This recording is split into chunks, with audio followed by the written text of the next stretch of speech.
अस्सलाम वालेकुम व्यूवर्स, मैं हूं आपकी होस्ट फातिमा। उम्मीद है आप सब खैरियत से होंगे। तो मैं आज आपके साथ बहुत ही ज़बरदस्त टोटका शेयर करने जा रही हूं, जो कि छोटे बच्चों के मुतल्लिक है जिनका गला ख़राब हो जाता है, खांसी लग जाती है। खांसी के लिए तो बहुत ही बेहतरीन टोटका है ना। तो आपने ले लेना है 1 चम्मच मलट्ठी ले लेनी है। मलट्ठी पाउडर लेना है, किसी भी पंसार की दुकान से ले लें या मलट्ठी लेके ख़ुद पीस लें। मलट्ठी लेके ख़ुद पीस लें तो ज़्यादा बेहतर है, क्योंकि बाज़ार से कई बार मिलावट वाली मिल जाती है। तो ज़ाहिर है मिलावट वाली आप छोटे बच्चों के लिए तो नहीं इस्तेमाल कर सकते। तो आप मलट्ठी लें, उसका पाउडर किसी ग्राइंडर में या हावन दस्ते में ख़ुद बना लें। तो ये मैंने पाउडर ख़ुद बनाया है।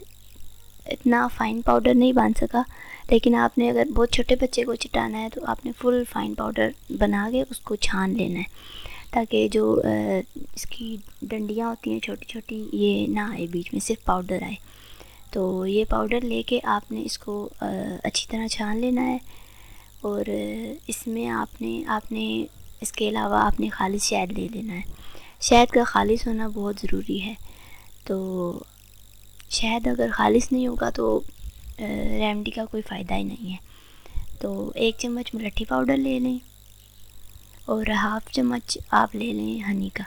ये मैंने इसमें 1 चम्मच नहीं, 1 चम्मच हनी का, शहद का इस्तेमाल करना है। आपने इसमें डाल के अच्छी तरह मिक्स कर लेना है। मिक्स करने के बाद आपने बिल्कुल थोड़ा सा, ये जो इतना सा मैं दिखा रही हूँ, इतना सा आपने बच्चे को चटा देना है। आप तकरीबन 2-2 घंटे बाद बच्चे को चटाते रहें ऐसे ही। तो उम्मीद है मेरा ये टोटका आपको पसंद आएगा।